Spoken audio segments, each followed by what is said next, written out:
श्री कृष्ण कहते हैं, जन्म हुआ तो मृत्यु जरूरी है और मृत्यु हुई तो फिर जन्म जरूरी है। इसलिए जो अंतर्भाव है उसके लिए दुख ना करो। खुशी मन की एक अवस्था है और इसका बाहरी दुनिया से कोई लेना देना नहीं है। सुखा एक भाव है और हमें किसी भी तरह बाहर के बात का कोई लेना देना नहीं है। इसे अपने लिए आसान बनाएं। संगठित हो जाओ और वर्तमान में जियो। आपकी दिन प्रतिदिन की गतिविधियों से आपकी खुशी नहीं छीननी चाहिए। अपने लिए काम को आसान बनाओ, सच्चर और इस पल में जियो। आपके रोजमर्रा के काम आपकी खुशी को नहीं छीनने चाहिए। इस प्रकार गीता मानव भाग्य को पूरी तरह से मानव हाथों में रखती है। इसकी दुनिया नियतिवादी नहीं है, लेकिन न ही यह अंधे मौके की अभिव्यक्ति है। हम खुद को और अपनी दुनिया को उस आधार पर आकार देते हैं जिस पर हम विश्वास करते हैं, सोचते हैं और कार्य करते हैं, चाहे वह अच्छे के लिए हो या बुरे के लिए। यही तो गीता का कहना है कि इंसान का भाग्य उसके अपने हाथ में है। दुनिया कोई निश्चित नहीं है और न ही ये अंधा संसार है। हम अपने धर्म का उत्थान करके और सही सोच और व्यवहार करके अपने आप और दुनिया को बनाते हैं, चाहे अच्छे काम हो या बुरे काम। जो खुशी लंबे अभ्यास से आती है, जो दुख के अंत की ओर ले जाती है, जो पहले जहर के समान होती है लेकिन अंत में अमृत के समान होती है, इस तरह की खुशी व्यक्ति के अपने मन की शांति से उत्पन्न होती है। ये खुशी जो लंबा अभ्यास से आती है, जो दुख का नाश कर देती है, जो पहले विष जैसी लगती है लेकिन बाद में अमृत जैसी लगती है, ये खुशी अपने मन के शांति से होती है। आत्मज्ञान आपके मन के द्वंद्वों के सभी कार्यों को राख कर देता है और आपको आंतरिक शांति प्रदान करता है।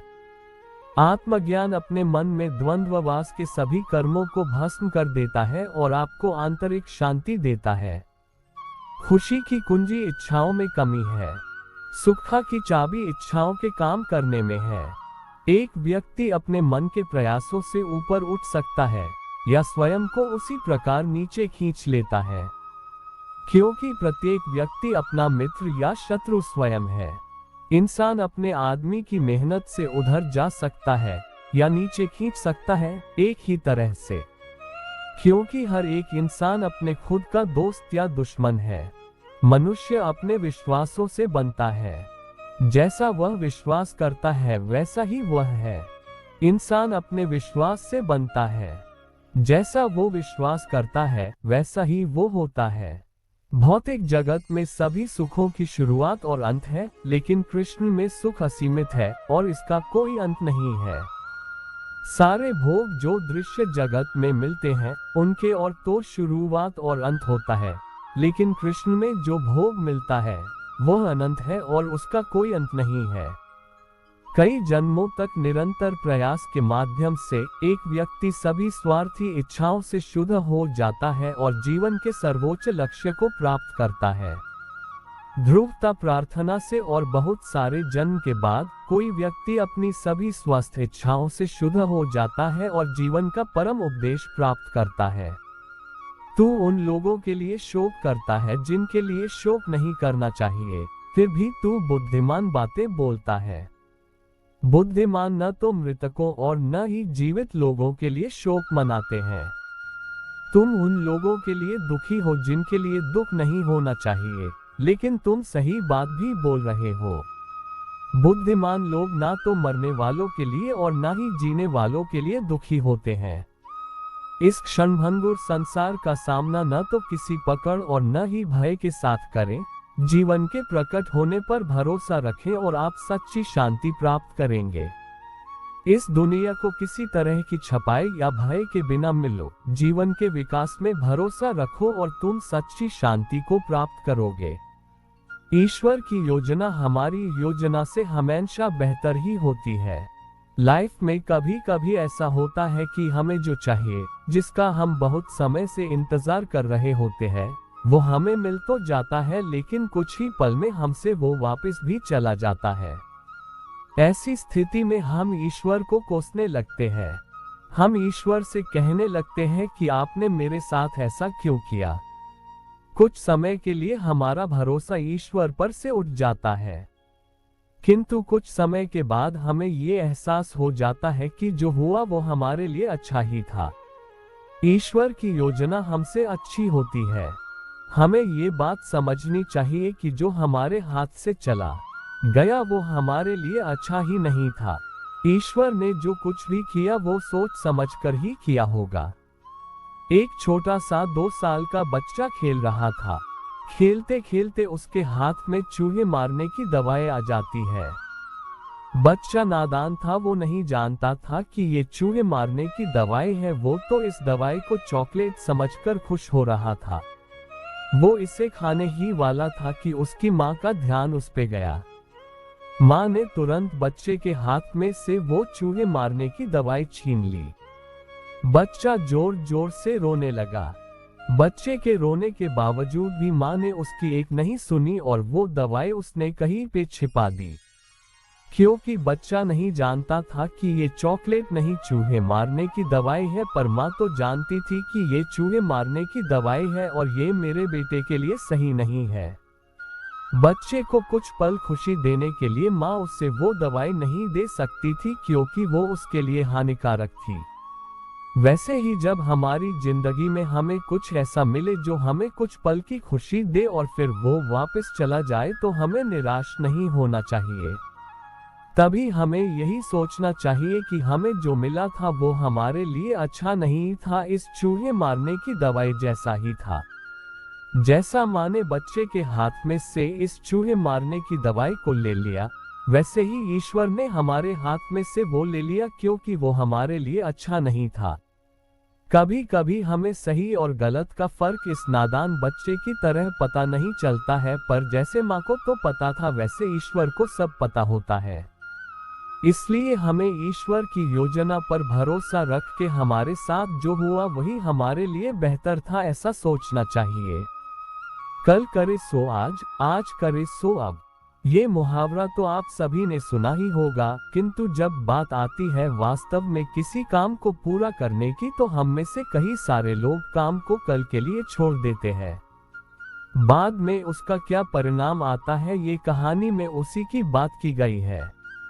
एक समय की बात है, एक गांव में एक गुरु और उसके एक शिष्य रहते थे। इस गुरु को सभी गुरुदेव कहकर पुकारते थे और उसके शिष्य का नाम था रमेश। गुरुदेव और रमेश का आपसी संबंध बेहद गहरा था। गुरुदेव कभी कभी अपने शिष्य को मान्यता के साथ बुलाकर संदेश देते थे। वे उसे समझाते कि जीवन का सबसे महत्वपूर्ण पहलू है स्वाध्याय और आत्मविकास। लेकिन रमेश का स्वभाव था कुछ अलग ही। वह था आलसी और उसे सुख शांति की आदतें थीं। उसका ध्यान अक्सर विचारों में खो जाता था और वह अपने कामों को कल पर छोड़ देता था। इसके परिणामस्वरूप उसकी प्रगति धीमी थी और गुरुदेव को चिंता होने लगी कि रमेश अपने जीवन के महत्वपूर्ण कार्यों में पराजित हो रहा है। गुरुदेव ने समय के साथ रमेश की स्थिति को देखते हुए योजना बनाई। एक दिन वह रमेश के पास गए और उसे काले पत्थर का एक टुकड़ा दिया। गुरुदेव ने कहा, रमेश, मैं तुम्हें ये जादुई पत्थर देता हूँ। इस पत्थर का एक खास गुण है, इसका स्पर्श करने पर कोई भी लोहे की वस्तु स्वर्ण में परिवर्तित हो जाती है। परंतु ध्यान दो, तुम्हारे पास इस पत्थर का उपयोग करने के लिए केवल 2 दिन का समय है। दूसरे दिन मेरे पास इसे लौटाना होगा। रमेश ने खुशी खुशी इस पत्थर को ग्रहण किया और अपने घर ले गया। वह सोचने लगा कि अगर वह इस पत्थर का सही तरीके से उपयोग करता है तो वह धनी और समृद्ध हो सकता है। पहले दिन रमेश ने सोचा, अब तो कोई भी काम बड़ी आसानी से हो जाएगा और मेरे पास पैसे ही पैसे होंगे। मैं बाजार जाके बड़े बड़े लोहे की चीजों को ले आऊंगा और फिर उसे स्वर्ण में परिवर्तित कर दूंगा।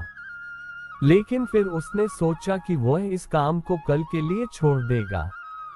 दूसरे दिन रमेश के मन में यह विचार था कि अब वह इस पत्थर का उपयोग करके धनी बनेगा। लेकिन उसने ध्यान देने की बजाय दोपहर का भोजन किया और फिर आराम करने लगा। देखते ही देखते उसका दूसरा दिन भी चला जा रहा था। सूर्यास्त के समय जब वह जल्दी जल्दी बाजार की तरफ भागने लगा तब उसने देखा कि गुरुदेव अपने दूसरे शिष्य के साथ बात कर रहे हैं। रमेश ने उनके पास जाकर विनम्रता के साथ कहा, गुरुदेव, क्या मैं इस पत्थर को और एक दिन के लिए रख सकता हूँ? मेरे पास आज समय नहीं था। गुरुदेव ने मुस्कुराते हुए कहा, रमेश, तुम ये टुकड़ा और एक दिन के लिए नहीं रख सकते हो। मैंने तुम्हें पहले ही बताया था कि तुम्हें मुझे 2 दिन के बाद ये टुकड़ा वापस देना पड़ेगा। रमेश के बहुत मनाने के बावजूद भी उसके गुरुदेव नहीं माने। रमेश ने गुरुदेव के संदेश को समझ लिया।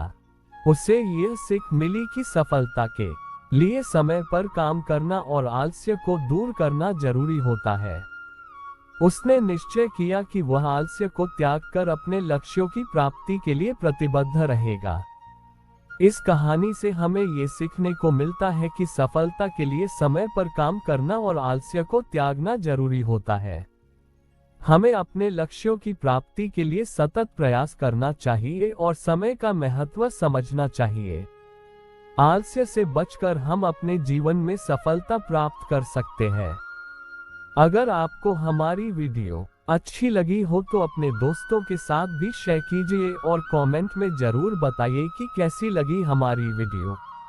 दोस्तों, आज बस इतना ही। मिलते हैं फिर एक नए वीडियो के साथ। तब तक के लिए अपना ध्यान रखें। आप सभी को देव दिवाली की ढेर सारी शुभकामनाएं। जय श्री कृष्ण।